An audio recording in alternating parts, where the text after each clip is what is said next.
new, fresh, clear gel. The natural way to stay fresh all day. This Sunday at 8, a man with an axe, an unexpected visitor, and something lurking in the shed. How do you explain the contents of your freezer, Mrs. Rowe? A mysterious death in the family. Died in the house, did she? What business is it of yours how she died? You didn't give a damn how she lived, and neither did anyone else. Fear in a family. A case for Wycliffe. Sunday at 8 on Scottish. Now, Chuck Norris is a Vietnam veteran who discovers that survivors of a top-secret mission are being systematically killed. In Good Guys Wear Black. To normal. But the Chief Inspector of Prisons has found that a number of the severe restrictions introduced after last year's riot are still in place, creating a feeling of discontent. One of the biggest concerns is the practice of keeping prisoners behind grille gates. Although the physical accommodation's very good, the report says the short corridors of the accommodation wings, with only a small TV room for most recreation periods, is claustrophobic and frightening. It can lead to frustration and tension. It's like a pressure cooker. Prisoners feel they have to let off steam.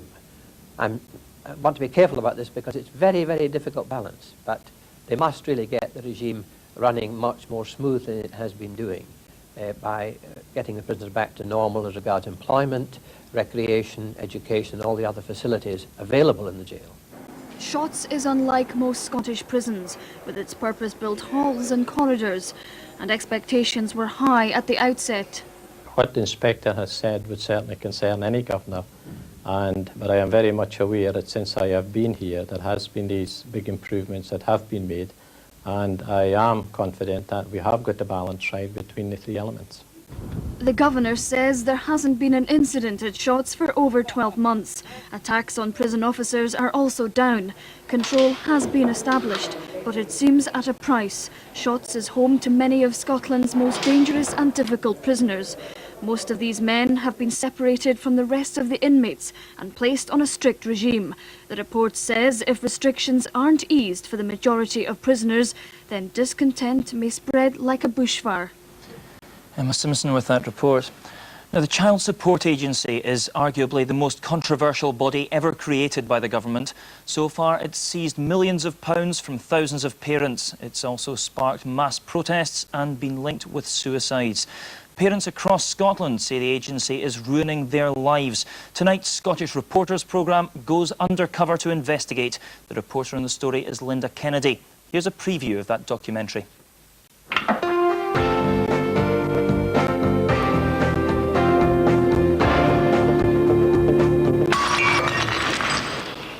It's over a year old and sucking thousands of families dry. The Child Support Agency is the government baby born to track down absent parents and make them help financially to raise their children.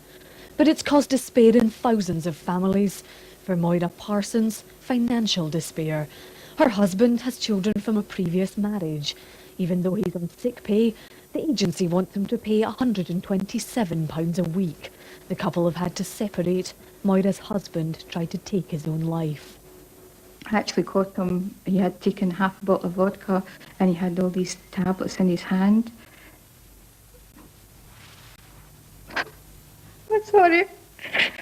I managed to knock them out of his hand. And I got him to the toilet and made him push his fingers down his throat and sick. And then I dialed for an ambulance. But the agency won't talk about the power it has over lives, so Scottish Reporters decided to watch them in action. Using hidden cameras and concealed equipment, tonight we expose the Child Support Agency's unseen tactics. And the reporter on that documentary, Linda Kennedy, joins me now in the studio. Linda, this all seems incredible. I mean, how can the CSA be allowed to create these horror stories? It is quite simply an agency with tremendous powers, not only on the financial side, which is important, but also has the power to intrude on very private areas of people's lives. We've got hold of the top secret field operations manual, and it quite clearly lists the intimate areas of marriage, which the agency regards as its legitimate area to explore. Now, we went to the Social Security Minister who's in charge of the CSA, to ask him if it's right that an agency should have this much access, and we turn some of the personal questions on him. You can find out his response in the programme at 7 tonight. The government are under increasing pressure to change the CSA. What does the future hold for the agency, do you think? Well, the future for the people being targeted by the CSA could be even worse. Scottish Reporters will reveal tonight that there's a possibility of the agency being privatised. If it's money oriented just now, then under privatisation, cash could become an even more important goal. Linda, thanks very much indeed. Two of Scotland's most popular beaches are among the dirtiest in Britain, according to a new survey. The report by the watchdog group Tidy Britain claims Ayers Main Beach and the nearby sands at Irvine North failed water quality tests and were badly managed. Safety, cleanliness and toilet facilities also gave rise for concern. However, the beach just down the coast at Troon got a rating of very good, along with Aberdour and St Andrews in Fife. Scottish Television have announced a major sponsorship deal with Littlewoods Pools backing the ScotSport programme. There's also a new addition to the lineup of presenters, with former Celtic and Scotland star Alan McInally becoming a match analyst. The first programme of the new series begins on Sunday. It comes shortly after Scottish Television clinched a multi-million-pound deal to show Scottish League football for 4 years. More news and features to come. Right now it's time for the weather with Lloyd. Turned out nice again this morning. Yeah, it's brilliant, isn't it? Lovely. Especially after last night. It's the first time I've had my fire on for about 6 or 7 weeks. Yep, it was too. freezing. Let's hope it's not tonight. OK. Well, as we just said, it has been very, very sunny across most of the country. Any of the real sunshine's been in the Highlands, though there have been sunny spells, certainly here in Glasgow and in most areas of the country. Now, there has been a fair bit of drizzle around as well, unfortunately, over the far Western Isles. Now, there's going to be very little change in this situation this afternoon, with the best of any of the sunshine in the Central Highlands and the Southern Uplands, with the West Coast seeing most of any of the cloud that is around. So for most of us, we should see the best of any sun later into this evening.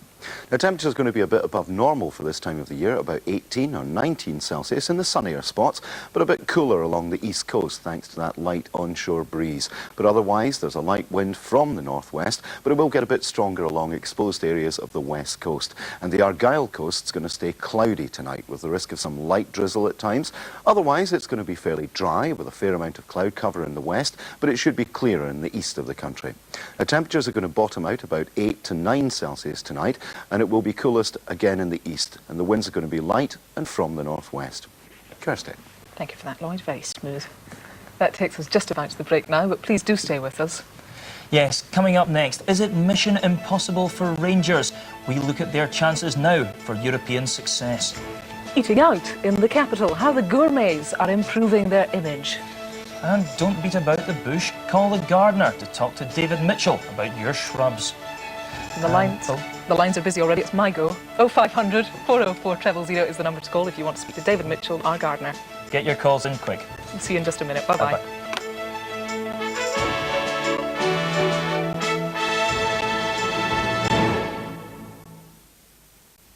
It's Peugeot's 10-day summer carnival.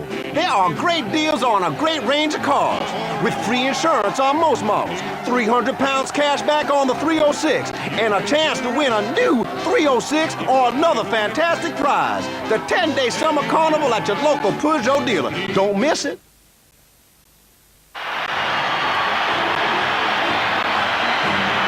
Last year, Thomas Cook helped millions of travellers with their holiday money.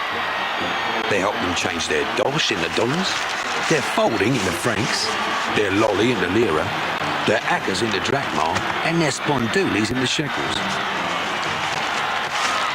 So when you need holiday money instantly, take a Thomas Cook at us.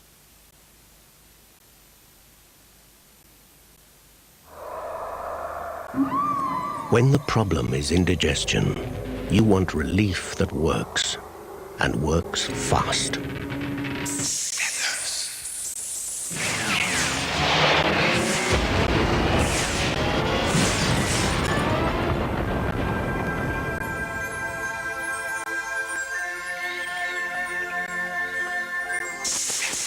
Calcium-rich settlers bring express relief.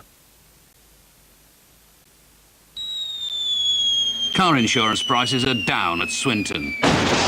Pre-phone 0800 600 700 now for a quote.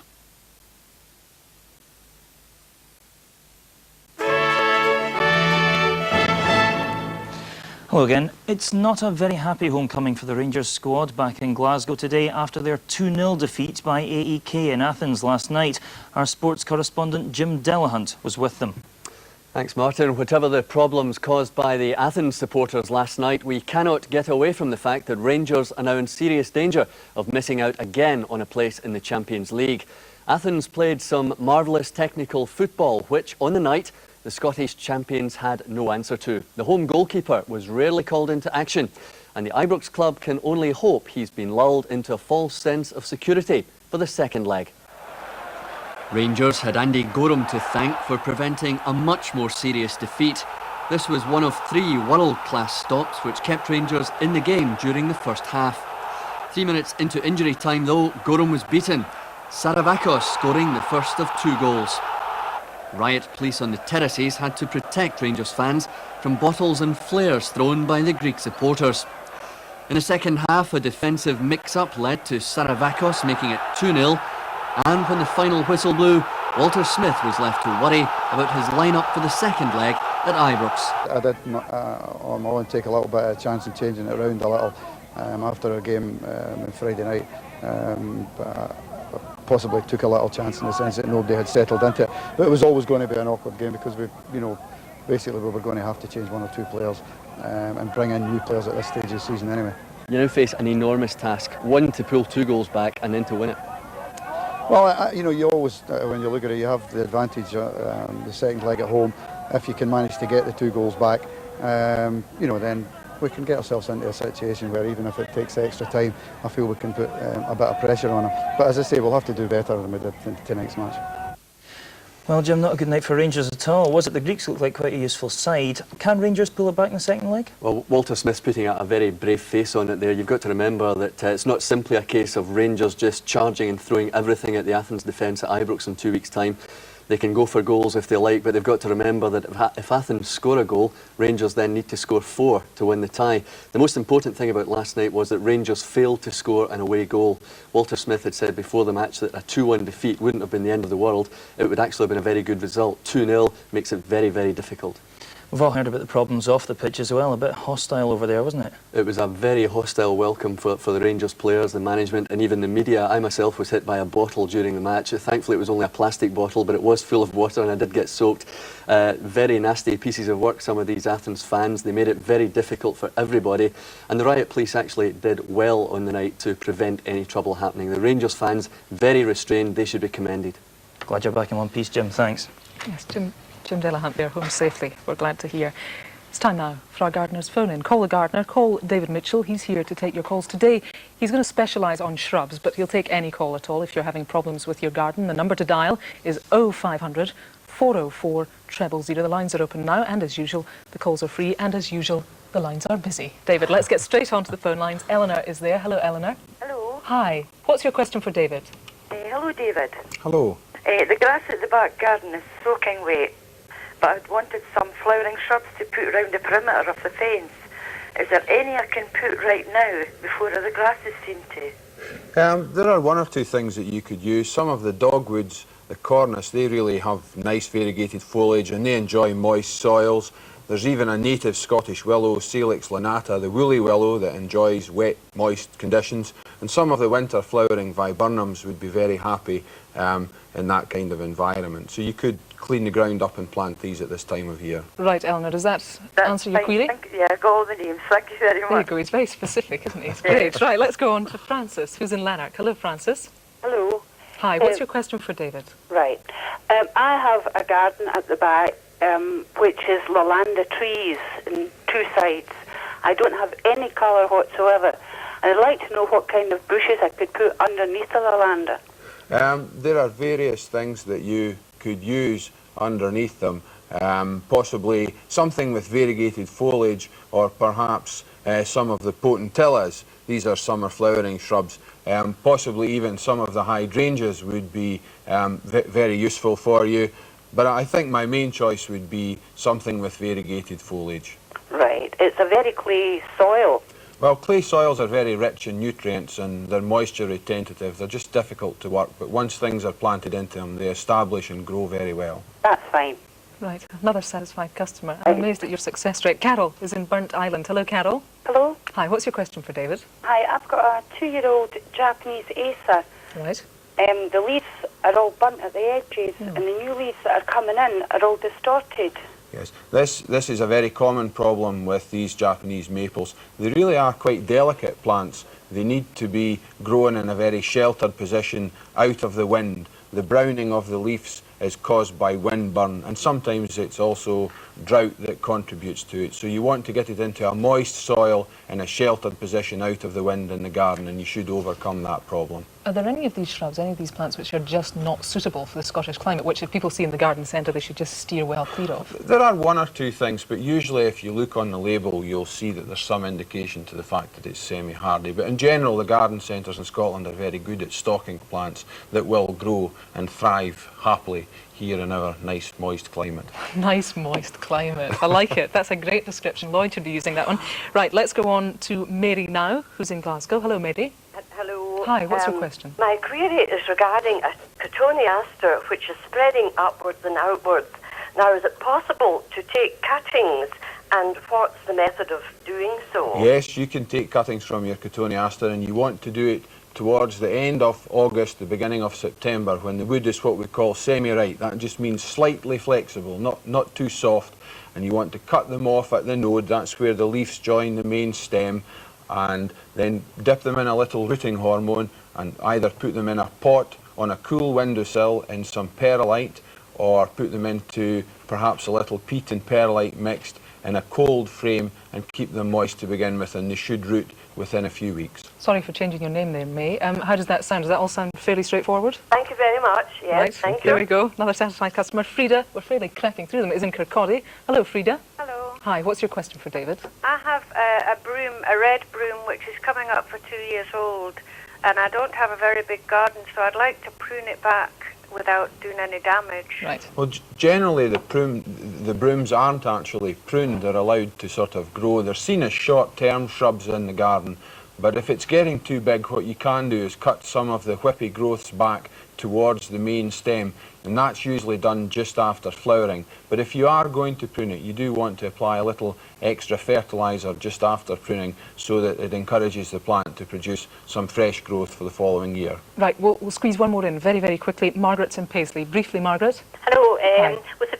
hello, David and Hello. Kirsty. Hi. With the price of seeds nowadays, I've been trying to gather as many seeds as I can for next year. Now, I've been trying to get Livingston daisies. Right, Livingston daisies. We'll have to stop you there. Where can she get Livingston daisies? You can buy them in the garden centre. It's So I too want to cold have here. one seed. It's too cold for them to set seed in general here in Scotland. You're going to have to shell out some cash, I'm afraid, Margaret. Sorry about that. Right. That's probably the only dissatisfied customers today. Thank you very much for getting through so many calls. Sorry if you didn't have time to get your call on air. Martin. Thanks, Kirsty. Sound advice all around. Now, something to whet your appetite if you're into eating out. The effects of the recession have led many restaurants to cut their prices in a bid to attract more diners. But that's not necessarily the best thing for Scottish food. As Claire Dean's been finding out, one group of Edinburgh restaurateurs are changing tack and joining forces to promote the gastronomic delights of the capital.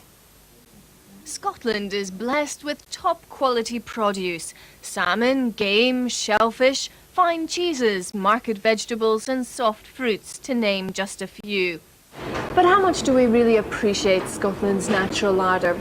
Well, unfortunately, the image of Scottish cuisine that visitors to our country often take away is somewhat different. Too much fat in it, and everything you buy, you get it with chips. It was the history of the city that attracted us, not the food. Well, that's the image that the British have on the continent, that the food is not very good. But the people of Edinburgh are set to herald in a new era in dining out. For a group of 20 independent restaurants in the city are banding together to form the Edinburgh Restaurateurs Association. The aim of ERA is to raise culinary standards and promote quality Scottish cuisine, boosting business collectively rather than competing for customers. If we all work individually, it's worrying because you don't quite know what everyone else is doing. You're not sure what the opposition is thinking, so you begin to cut your prices, and I think that will have a detrimental effect on food in Edinburgh. Whereas if we talk to each other, we talk about our problems, we can try to promote food in the Edinburgh area and make Edinburgh into a place which is known for its culinary excellence. A clean plate's usually the sign of a satisfied customer. But how do Edinburgh diners feel the city fares on the whole? I don't think enough is made of fresh food on the budget side. This restaurant, being an exception, is very good, and all the vegetables, potatoes and fish was all fresh, which is very good. It's the case of educating people as to where to eat. I think just when there's chains of pizza vans everywhere, people eat there. But as you get the choice more, then they'll eat more and then appreciate the food better. I'm very keen on vegetables. Not enough imagination with vegetables. Too much middle of the range cooking. Training could hold the key to creating an international gourmet capital. And where individual restaurants may be limited in the time and money they can spend nurturing young talent, the association says it can offer a wealth of experience to the top chefs of the future. Also, with a combined capacity for over 800 guests, there are plans to cash in on the conference trade, which already injects some £47 million into the local economy. If we can project a good image together, and we can go to, there's a new conference centre opening, there's the tourist offices, there's the new theatres are opening up, and we can go to these companies with the brochure together rather than individually, and I think that will work to our advantage. If I said to you that some of the Edinburgh restaurants are trying to promote Edinburgh as an international gourmet capital, what do you think of that? Well, I think they have some work to do. Very diplomatic answer there. Claire will be back tomorrow with some information on how you can complain properly in restaurants. Right, we've had the news and the weather. We've had a report on gourmet cuisine. We've even had a phone-in about shrubs. But now comes the really important part of today's programme. Yes, let's do a little reminiscing, shall we? Cast your mind back to the spring, to Fridays, and specifically to 2:20 in the afternoon. And just take a look at this. So what you're saying is you think you're the reincarnation of Jim Morrison? Yep. Ride out on the storm. Do you feel around?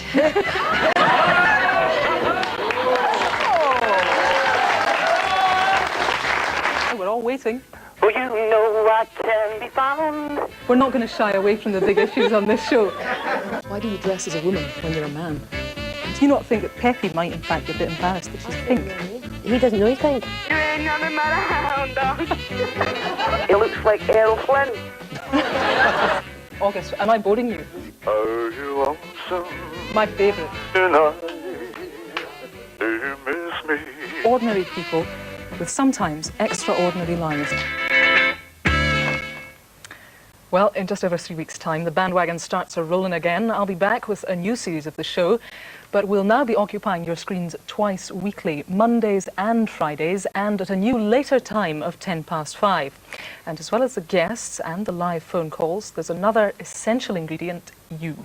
If you'd like to be in the audience, then please give me a call now on 041 or 031 226 4747. Now, the programme begins on Monday the 5th of September. As I said, we go live for half an hour, twice weekly, and we're running right up until the end of December. So book your seats now. The number again, 041 or 031 226 4747. Well, time now to join Carol Barnes at ITN in London for a preview of the early evening news. Carol, what have you got in store for us tonight? Well, electricity prices are going to be the top of our agenda today, and it's some good news and some bad news, really. The man who regulates the industry has announced price cuts, which will come in over the next 5 years. Now, the good news is that the average family are going to benefit by about £80 over that period, but the bad news is that that savings is all going to be swallowed up in VAT, I'm afraid. Swings and roundabouts. Anything else to look out for? Well, the government's trying to placate the angry fishermen in the tuna wars. This afternoon, the Agriculture Minister, Angela Browning, is going to meet a delegation of trawlermen who say they're being unfairly treated. All that at 5:40. Thanks for that, Carol. Now, before we say goodbye, we have some news just coming in. Lothian Health Board is warning people in East Lothian to boil their water because of high levels of a dangerous bacteria in the water supply there. The warning applies to the whole district, except for East Salton, Gifford, Humby and Pencaitland areas. We're going to have more on that story in our bulletin at 3:25 and, of course, in tonight's edition of Scotland Today. That's at 6:30. Well, Shireen will be back in this chair for the lunchtime show tomorrow, when you can join us for the definitive guide to what's what and who's who at the Festival and Fringe in Edinburgh. Dougie Vipond and Susan Maxwell will be bringing us live reports from the capital all next week, and we'll have a preview of the action tomorrow. But from now, from everyone on the team, have a very good afternoon. Bye-bye for now. Bye-bye.